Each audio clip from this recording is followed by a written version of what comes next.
E a CPI que foi produzida pelo Senado, ela, no meu entendimento, ela houve ali um desvio de finalidade, um desvio de objetivo. Então, eles fugiram de todos os caminhos que iriam dar em alguns supostas irregularidades e crimes. E a partir do momento que, durante um período imenso de tempo, passou a não haver mais necessidade de critérios mais rígidos de uso do dinheiro público, abre um caminho perigoso. Então, a princípio, é do interesse público a gente saber como é que aquele dinheiro foi utilizado. Todos os caminhos que levavam a... como que aquele dinheiro estava sendo usado pelos governadores, estados e municípios, não houve interesse investigatório. Não houve interesse investigatório. As pessoas não foram ouvidas, ninguém foi atrás de materialidade e criou-se uma discussão em cima de um assunto que deveria ter sido discutido pelos médicos e não por senadores. A forma como as pessoas estavam sendo tratadas, a forma como estavam sendo usados os medicamentos, que medicamento que estava sendo usado, que medicamento que não estava sendo usado. Eles eu senti que passaram a perseguir a autonomia médica. Então, sem autonomia médica não existe medicina. Como que a medicina vai ser praticada sem autonomia médica? Então, houve uma dicotomia, então, onde eu vi a nulidade ali. Sempre que iam ouvir depoimentos, sejam de investigados ou de testemunhas, houve uma dicotomia.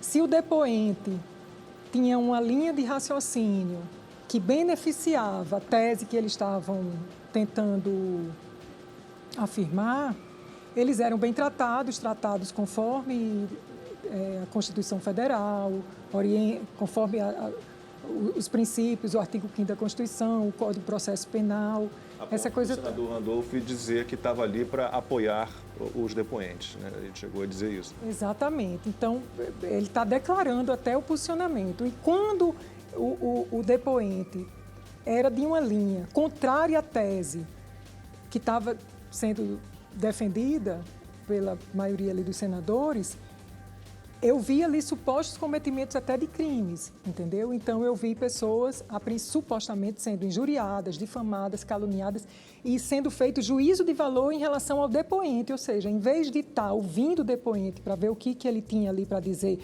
para formar um conjunto probatório, o depoente passou a ser humilhado, constrangido, ficou desconfortável na situação de depoente. Então, essa dicotomia, isso já fere o direito de igualdade. Acusação, outra coisa, para que haja crime, tem que ter materialidade delitiva e tem que ter enquadramento perfeito no tipo penal. Então, todos os indiciamentos que foram feitos, está claro que não houve nenhuma coisa nem outra. Então, como que existe um indiciamento sem uma materialidade, sem enquadramento no tipo penal? E o que eu já falei no início, o desvio de foco, né? Então, a CPI girou em torno de uma análise médico-científica. Só que, contraditoriamente falando, eu acho engraçado como que indiciaram, por exemplo, um dos quase 70 indiciados foi o presidente do Conselho Federal de Medicina e como ele não foi ouvido, fere outro princípio contraditório. Como que uma pessoa é indiciada e não é nem ouvida? Ela não é aberto o espaço para ela poder se defender daquilo que estão falando. Outra coisa também que eu acho muito grave, materialidade delitiva é uma coisa muito séria.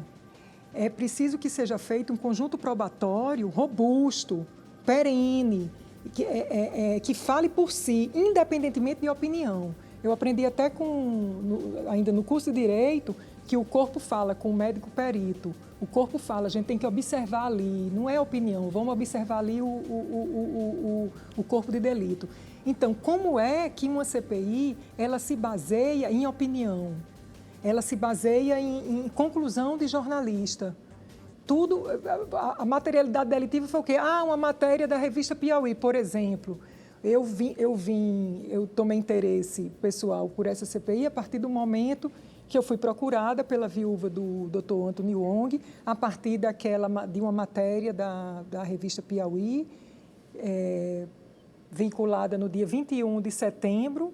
No dia 23, através de uma amiga em comum, ela foi orientada que ela me procurasse na condição de amiga, que eu era uma pessoa que poderia ajudá-la, porque eu tinha um certo interesse, entendimento em relação ao Covid e toda essa problemática que estava sendo ampliada pela CPI, porque eu acho que, diferente do que eles imputam, que essas pessoas que eles estão indiciando produziram desinformação, fake news, eu acho que, na minha avaliação, na minha opinião, essa CPI foi uma grande produtora de desinformação.